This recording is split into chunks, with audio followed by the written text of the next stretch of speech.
श्री गौतम स्वामी के मुख से निकली वाणी, सुदम में आउ संतो ही खलु समणेन भयोदा महाजी महावीरेण महाकस्वेन सबनुना सब दर्शना।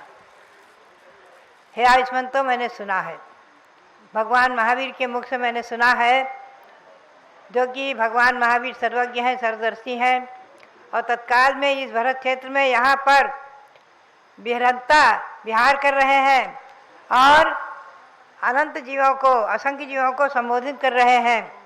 सदेवासुर मानुषस्य लोकस्य, देव असुर मानुष आदि सबकी गति आगति को बतलाने वाले हैं।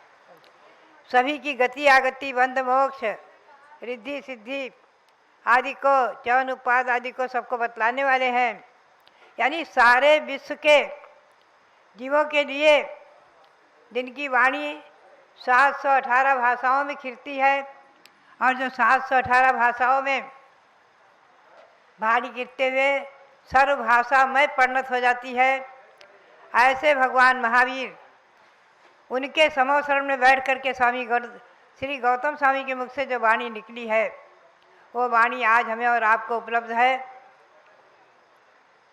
चैत्य भक्ति और दैविक रात्रिक प्रतिकोण और पाक्षिक प्रतिकोण के रूप में उन्हीं का कुछ अंश मैंने इसमें लिया हुआ है। तो भव्यात्माओं, सुदम में अवसंतो, हे आयुष्मंतो, मैंने सुना है। ये कौन कह सकते हैं? जिन्होंने साक्षात सुना है भगवान महावीर के समोसरण में, वही कह सकते हैं। अब मैं आपको ले चलूँ उनकी वाणी में जो आया है, आगति गति, जीवों का आगमन और गमन कहाँ कहाँ होता है, कैसे कैसे होता है संसार में 84 लाख योनियों में, इसका विवरण विशेष रूप में षटखंडागम ग्रंथ में और श्री कुंद के देव के द्वारा रचित मूलाचार में भी आया हुआ है। और उन्हीं ग्रंथों के आधार से मैंने संक्षेप में आपको सुनाया है, सुना रही हूँ, और संक्षेप में मैंने लिया है। नरक गति के बारे में तो आपने थोड़ा संक्षेप में सुना ही। अब मैं आपको ले चलूँ दूसरी गति जो है, उसका नाम है तिर्यंत गति। तिर्यंत गति, जिसमें एक इंद्री से लेकर के, एक इंद्री के 5 भेद हैं, पृथ्वी कायिक, जल कायिक, अग्नि कायिक, वायु कायिक, वनस्पति कायिक। ये 5 भेद पृथ्वी कायिक जीव के हैं। और 2 इंद्री, 3 इंद्री, 4 इंद्री विकलत्र कहलाते हैं, ये भी तिर्यंत ही है।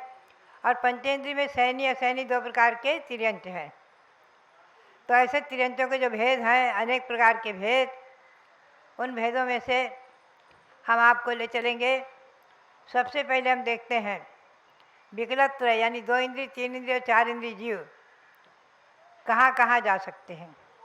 2 इंद्री, 3 इंद्री, 4 इंद्री जीव, आचार्यों ने बतलाया है कि वो 2 इंद्री, 3 इंद्री, 4 इंद्री जीव के जाने आने की विकलत्र मरकर दे 5 स्थावर में जा सकते हैं।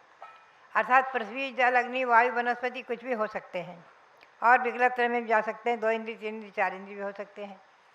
और पंचेंद्री तिर्यंत तथा मनुष्य भी हो सकते हैं। ये 2 इंद्री, 3 इंद्री, 4 इंद्री जीव मरकर 1 इंद्री में भी जा सकते हैं। 2 इंद्री, 3 इंद्री, 4 इंद्रियाँ विकलत्र में जाते हैं। पंचेंद्री तिर्यंत भी होते हैं, और मनुष्य भी हो सकते हैं वहाँ से निकलकर सीधे। 2 इंद्री से सीधे निकल मनुष्य हो सकते हैं, 3 इंद्री से सीधे निकलकर मनुष्य हो सकते हैं, 4 इंद्री से निकलकर भी हो सकते हैं।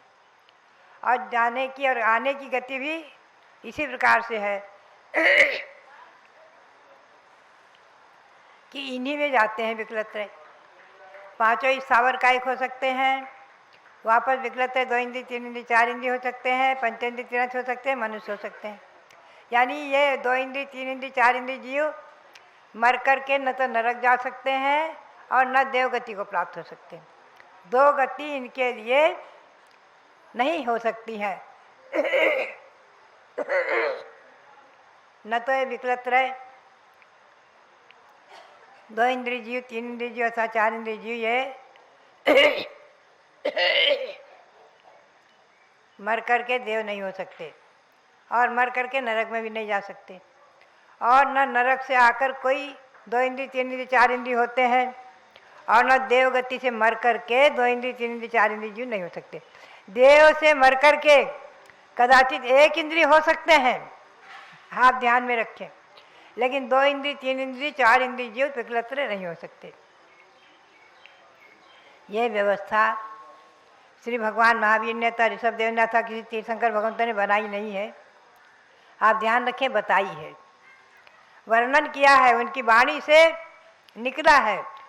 केवली प्रणतो धम्मो मंगलम केवली भगवान के द्वारा प्रणीत जो धर्म है, वाणी है, वो मंगल स्वरूप है। ये हमें और आपको अच्छी तरह समझना है कि अगर कदाचित जीव मरकर के मनुष्य पर्याय से 2 इंद्रिय योनि में चला गया या 3 इंद्रिय में चला गया, 4 इंद्रिय में चला गया। 2 इंद्रिय कौन है? वे इंद्रिया जीवा संख्यजा संख्यजा, गौतम स्वामी कहते हैं 2 इंद्रिय जीव संसार में असंख्याता संख्यात हैं। कुक्की, खिम्मी, शंख, खुल्ले, बराड़े, छोटी से कीड़े छोटे होते हैं और कृमि जो लट आदि है और जो शंख है, ये 2 इंद्रिय कहलाते हैं। कुक्की, किमी, शंख, खुल्ले और बराड़े, कौड़ी, ये 2 इंद्रिय जीव हैं। एक उदाहरण से ऐसा याद आ जाता है कि एक ग्राम में 60,000 की बस्ती थी। वहाँ से दिगंबर जैन मुनियों का संग निकला। एक हंसने लगे, ताली बजा बजा करके, अरे अरे देखो देखो नंगा जा रहा है, नंगे जा रहे हैं। तो उनके साथ में गांव के सभी लोग, एक के साथ सभी के सभी लोग हंसना शुरू कर दिया। सभी लोगों ने उपहास करना शुरू किया, यानी उन दिगंबर मुनियों की निंदा, उपहास, अरे नंगे हैं नंगे हैं, देखो देखो देखो। और अकस्मात कुछ ही दिनों में वहाँ पर अकस्मात किसी एक व्यक्ति ने चोरी की, तो राजा ने कुपित होकर के और आज्ञा दे दी पूरे गांव को जला दिया जाए। पूरे गांव को भस्मसात कर दिया गया और सबके सब 60,000 के 60,000 जीव मर करके कौड़ी हो गए, 2 इंद्रिय हो गए। कौड़ी वराटक, कौड़ी की योनि में पहुंच गए, 2 इंद्रिय हो गए, सबके सब मनुष्य मर करके मुनि निंदा के पाप से। ये उदाहरण एकदम रोमांचकारी याद आ जाता है। आगे चल कर के वही जीव 60,000 के 60,000 एक साथ पाप करते हुए दुर्गति में भ्रमण करते करते करते करते कभी पुण्य किया एक साथ, तो सभी के सभी मिलकर के सगर चक्रवर्ती हुए हैं अयोध्या में। उन सगर चक्रवर्ती के 60,000 पुत्र हुए हैं, 60,000 पुत्र, और एक साथ जैनेश्वरी दीक्षा लेकर के और सबके सबने मोक्ष प्राप्त किया है और सगर चक्रवर्ती ने भी मोक्ष प्राप्त किया। तो उनका जो है मुनि निंदा के पाप से जो 2 इंद्रिय पर्याय में जाना, पुनः से इस स्थावर योनियों में भ्रमण करते करते करते करते करते करते बहुत काल व्यतीत कर दिया और कहीं मुश्किल से मनुष्य पर्याय मिली, तब उन्होंने धर्म को स्वीकारा और इस मनुष्य पर्याय में चक्रवर्ती के पुत्र होकर के अयोध्या में जन्म लेकर, शाश्वत अयोध्या में जन्म लेकर के, अयोध्या नगरी पुण्य नगरी में पवित्र पावन भगवंतों की जन्मभूमि में जन्म लेकर के और पुनश्च जैनेश्वरी दीक्षा लेकर के मोक्ष को प्राप्त किया है। तो ये होता है संगति का प्रभाव। एक हंसा, एक उपहास किया, एक ने उसकी देखा देखी, सबके सब हंसने लग गए, निंदा करने लग गए। हम देखते हैं प्राय ऐसा होता है, वर्तमान में भी देखा जाता है। एक की देखा देखी उसके साथ बहुत से लोग निंदक भी बन जाते हैं और एक की देखा देखी बहुत से लोग गुरु भक्ति में प्रेरित होकर के उनकी भक्ति करने लगते हैं, पूजा आराधना करने लगते हैं। आज अनेकों लोग एक साथ मिलकर के भगवान भरत की भक्ति कर रहे हैं, सिद्ध परमेश्वरी की भक्ति कर रहे हैं, अभिषेक कर रहे हैं, पूजा कर रहे हैं। तो भव्यात्माओं, ये भगवंतों की भक्ति, गुरुओं की भक्ति हमारे और आपके जीवन में वरदान बने और इसी से हम और आप इस संसार समुद्र को पार करके और अपनी आत्मा को शुद्ध परमात्मा बनाने का पुरुषार्थ करें। इस बात का आप हमें ध्यान में रखना है।